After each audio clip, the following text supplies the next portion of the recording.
NEET में अब मुश्किल से 100 दिन बचे हैं, 3 महीने बचे हैं, फरवरी, मार्च, अप्रैल। तो अब ये वाला टाइम आ गया है, मेक इट और ब्रेक इट वाला टाइम है। एंड तो मैं ये वीडियो से बनाने वाली हूँ कि आपकी क्या स्ट्रैटेजी होनी चाहिए नेक्स्ट 100 डेज़ में, क्या मटेरियल आपको फॉलो करना चाहिए एंड आपका क्या माइंडसेट होना चाहिए। So let's start the video. अस्सलाम वालेकुम, I am Sumbul, a third year medical student at Maulana Azad medical college and I cracked NEET in 2023 with marks of 671 and my all India rank was 2605. सो सबसे पहले तो mindset की बात करते हैं। जब लास्ट का टाइम आ जाता है, ये जो 3 महीने होते हैं, तो माइंड में बहुत सारे ख्याल आते हैं कि पता नहीं मेरा होगा कि नहीं होगा एंड इतनी मेहनत करी वर्थ इट होगा कि नहीं होगा। तो ऐसे बहुत सारे ख्याल आएंगे। इवन लगेगा आपको कि मैंने जितनी पढ़ाई करी सब भूल गई, मैं भूल गया, कुछ याद नहीं आ रहा। तो सबसे पहले तो ये याद रखो कि किसी को नहीं पता किसका होगा किसका नहीं होगा। एंड मैं ये लाइन हमेशा कहती हूँ कि टॉपर को भी नहीं पता तो टॉप करेगा कि नहीं करेगा। बट आप अभी क्या कर सकते हो, अभी आपके हाथ में क्या है, अभी आपके हाथ में आपका प्रेजेंट डे है, प्रेजेंट दिन है। तो आप उस पर काम कर सकते हो। फ्यूचर में क्या होने वाला है किसी को नहीं पता। बट अगर आप अभी मेहनत करोगे, अगर आप अभी अपना प्रेजेंट डे अच्छा बनाओगे, तो डेफिनेटली आपका जो 3 महीने बाद वो आज से अच्छा ही होगा। बट अगर आप ये सोच के कि आज से 3 महीने बाद क्या होगा, अपना आज खराब करोगे, तो वो 3 महीने बाद वो खराब ही होगा। तो ये वाला माइंडसेट अपना चेंज करो कि पता नहीं होगा कि नहीं होगा। ये सब चीज़ें बिल्कुल नहीं सोचनी।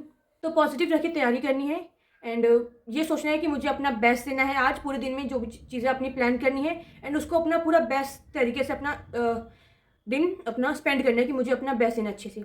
इस पर फोकस करो। फिर कुछ कमी रह जाए नेक्स्ट डे और उसको इम्प्रूव करो।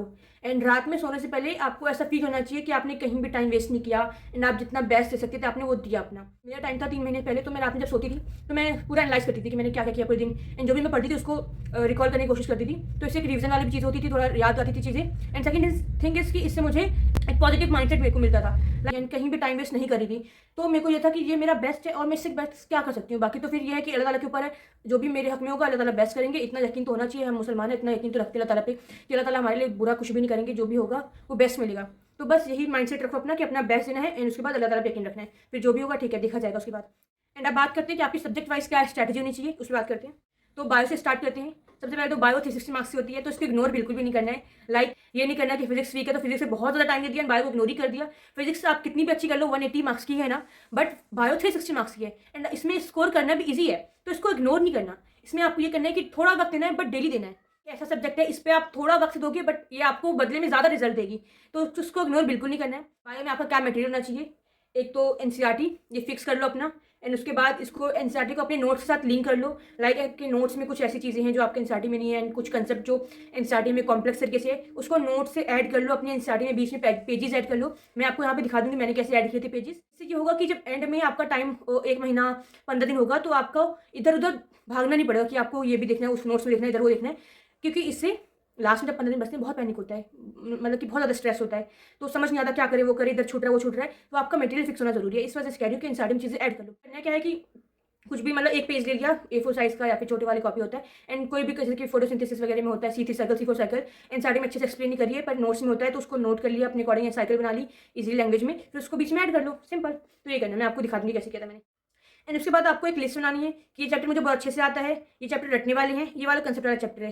तो एक ऐसी लिस्ट बना लेना अपनी, सो डैट जो टेस्ट से पहले हो आपको उन चैप्टर्स को अपने अकॉर्डिंग देख के जाओ। लाइक रटने वाले चैप्टर्स आपको देख के ही जाने ही होंगे, इसका कोई सॉल्यूशन नहीं कि एक बार याद कर लिया हमेशा याद रहेगा। ये आपको नीट से एक दिन पहले, एक हफ्ते पहले, हर टेस्ट से पहले देख के जाने होंगे। तो एक ऐसी लिस्ट बनाओ अपनी, जो कंसेप्ट वाली चीज़ें हैं वो याद रह जाती हैं, एक बार पढ़ लो, 2-3 बार पढ़ लो तो कंसेप्ट वो दिमाग में बैठ जाता है, तो बार बार देखने की जरूरत नहीं होती। तो इससे ये होगा कि आपका जो चैप्टर वाइज आपका सेग्रीगेशन हो जाएगा कि आपको पता होगा कि इस चैप्टर पर ज़्यादा ध्यान देना है, इसको मेरे को बार बार देखना है, इसको रटना है, तो आपको ये पता होंगी चीज़ें। तो इसका ये फायदा है। एंड थर्ड इज टेस्ट देने हैं एंड टेस्ट को एनालाइज करना है, वो अच्छे से एनालाइज करना है एंड उसमें आपको ये देखना है कि कहाँ कहाँ आपकी मिस्टेक हो रही है, किस कंसेप्ट पे आप अटके हो, कौन सी चीज़ें आपको याद नहीं आई थी। लाइक मान लो मॉर्फो का कोई एग्जाम्पल याद नहीं आया, तो वो एनसीईआरटी खोलनी है, वहाँ पे मार्क करना है चाहिए मुझे याद नहीं आया था, सो डैट जब आप नेक्स्ट टाइम रिवाइज करोगे तो आपको चीज़ याद रहेगी। कहते हैं केमिस्ट्री की, केमिस्ट्री में क्या अप्रोच रखनी है आपको। केमिस्ट्री 3 पार्ट में डिवाइड है, फिजिकल, ऑर्गेनिक और इनऑर्गेनिक। तो सबसे पहले बात करते हैं फिजिकल कैसे करना है आपको। फिजिकल में सबसे पहले आपके नोट्स बने हुए हों एंड नोट्स में जो क्वेश्चन है उसको करना है। ये नहीं कि आप हर बार अलग अलग करे जा रहे हो। आपके जो नोट्स बने हैं उसमें जो क्वेश्चन कराए हैं सर ने, क्योंकि जो टीचर्स क्वेश्चन कराते हैं वो अच्छे क्वेश्चन होते हैं, उनको अच्छे से कर लो अगर, तो वो चैप्टर आपका ग्रिप बन जाती है उस चैप्टर पे। तो उन नोट्स को अच्छे से बनाना है, उसको क्वेश्चन करने अच्छे से। एंड उसके बाद फॉर्मूला शीट, फिजिकल केमिस्ट्री में फॉर्मुलाज वगैरह होती है तो फॉर्मूला शीट जरूरी है, तो फॉर्मूला शीट होनी चाहिए। अगर अभी भी नहीं बनाया आपने तो अभी बना लो, टाइम है, बन जाएगा आराम से। एंड उसके बाद पीवाईक्यूज की बहुत ज़्यादा इंपॉर्टेंस है। पीवाईक्यूज की ये इंपॉर्टेंस सबसे पहले तो कि आपने अगर कोई चैप्टर कर लिया है तो आपको पता कैसे चलेगा कि वो चैप्टर अब आपको आता है। अगर आपने कोई चैप्टर कर लिया है उसके बाद आप पीवाईक्यू कर रहे हो, अगर आपके 70, 80, 90% क्वेश्चन बन रहे हैं, इसका मतलब आपने वो चैप्टर सही पढ़ा है। बट अगर आपके 50% भी नहीं बन रहे, इसका मतलब कहीं ना कहीं आपने वो चैप्टर सही से नहीं पढ़ा है, तो आपको दोबारा पढ़ने की जरूरत है। तो एक तो ये इंपॉर्टेंस हो गई। सेकंड इसकी मैं इसको रिविजन की तरह यूज करती थी। लाइक अगर मुझे लग रहा है कि मुझे इलेक्ट्रोकेमिस्ट्री रिवाइज करना है, तो मैं डायरेक्ट नोट्स खोल के नहीं बैठती थी। पहले आप क्वेश्चन करो, क्वेश्चन से थ्रू रिविजन करना ज़्यादा इफेक्टिव होता है। इसमें ये आपको करना है कि पीवाईक्यू खोलो, पीवाईक्यू कर डालो आप उस चैप्टर के। तो इससे ये होता है कि जब आप बिना रिविजन करे क्वेश्चंस करते हो तो बहुत सारी चीज़ें नहीं याद आती। लाइक कुछ फॉर्मूला याद नहीं आया, एक छोटी छोटी चीज़ें नहीं याद आ रही, तो उससे क्वेश्चन नहीं बनेंगे। छोटी छोटी चीज़ों से क्वेश्चन नहीं बनते। तो ये होगा कि आपके 100 में से मुश्किल से 60, 70 या 85 क्वेश्चन बनेंगे। तो ये लगेगा आपको कि एक छोटी चीज़ याद आ जाए, क्वेश्चन हो जाएगा। तो उसके बाद आप नोट्स रिवाइज करोगे तो आपको चीज़ पता होगी कि अच्छा मेरी ये चीज़ मिस हो रही थी, अच्छा मेरा ये फॉर्मूला याद नहीं आ रहा था। तो आपका ज़्यादा कंसंट्रेशन, ज़्यादा फोकस जाएगा उस चीज़ पे कि अच्छा मुझे ये चीज़ ज़्यादा ध्यान देनी है, अगली बार मुझे ये चीज़ याद रहनी चाहिए। फिर वो याद रहेगी आपको ज़्यादा दिनों, मतलब कि लॉन्ग टर्म मेमोरी बनती है इससे। तो ऐसे रिवाइज करना है आपको। एंड उसके बाद टेस्ट देना है, एनालिसिस करना है। तो ये चीज़ है नोट्स में जो question, formula sheets, PYQ, revision, test, analysis. तो इतना ही करना है, बहुत ज़्यादा चीज़ें नहीं करनी। अब 3 महीना है तो इतने में जितना कर सकते हो आप उतना ही करो। ये नहीं कि बहुत सारी चीज़ें करने के चक्कर में आप रिविजन ना कर पाओ। इतना मटेरियल रखना आपको जितना आप रिवाइज कर सको। अब बात करते हैं ऑर्गेनिक में। ऑर्गेनिक में आपके एक प्रॉपर नोट्स बहुत ज़रूरी है, एंड वो भी एक टीचर से ही हो तो ज़्यादा बेटर है, क्योंकि हर टीचर का अपना अलग तरीका होता है। कोई GOC 1, GOC 2 2 पार्ट में कराता है, एंड कोई GOC करा दिया उसके बाद बाकी जो रिएक्शंस वगैरह मैकेनिज्म वगैरह होता है वो 7 चैप्टर से कराता है। तो टीचर चेंज करोगे तो वो आपके कंप्लीट नोट्स नहीं बन पाता। तो एक कंप्लीट नोट्स होने बहुत ज़्यादा ज़रूरी है, क्योंकि ऑर्गेनिक में ये है कि एक बार जब पूरा आप पूरी ऑर्गेनिक पढ़ लो उसके बाद ही क्वेश्चन बनना स्टार्ट होते हैं। ये नहीं कि आपने सिर्फ हाइड्रोकार्बन पढ़ लिया एंड आपके क्वेश्चन बनना शुरू हो जाएगा, क्योंकि सारी चीज़ें लिंक है। लाइक GOC सबसे इंपॉर्टेंट है। सबसे पहले तो GOC पे आपको काम करना है। ये नहीं करना कि GOC छोड़ के हाइड्रोकार्बन कर ले, हेलोलिकन कर ले, क्योंकि मेरे पास ऐसे मैसेजेस आ रहे हैं, बच्चे कह रहे हैं कि अब ये हाइड्रोकार्बन छोड़ के हेलोलिकन कर ले। ऐसा नहीं होता। हाइड्रोकार्बन बहुत सारी चीज़ें जो आगे जाके लिंक होंगी।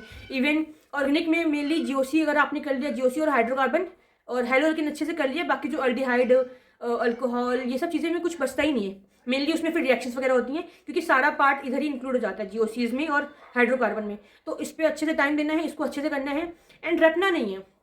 मुझे ऑर्गेनिक रटने वाली बिल्कुल नहीं लगी थी। ऑर्गेनिक पूरा कंसेप्ट है, आपको मैकेनिज्म समझ आना चाहिए, ये रिएक्शन ऐसे क्यों जा रही है, ये ऐसे क्यों हो रहा है, ये आपको समझ आना चाहिए।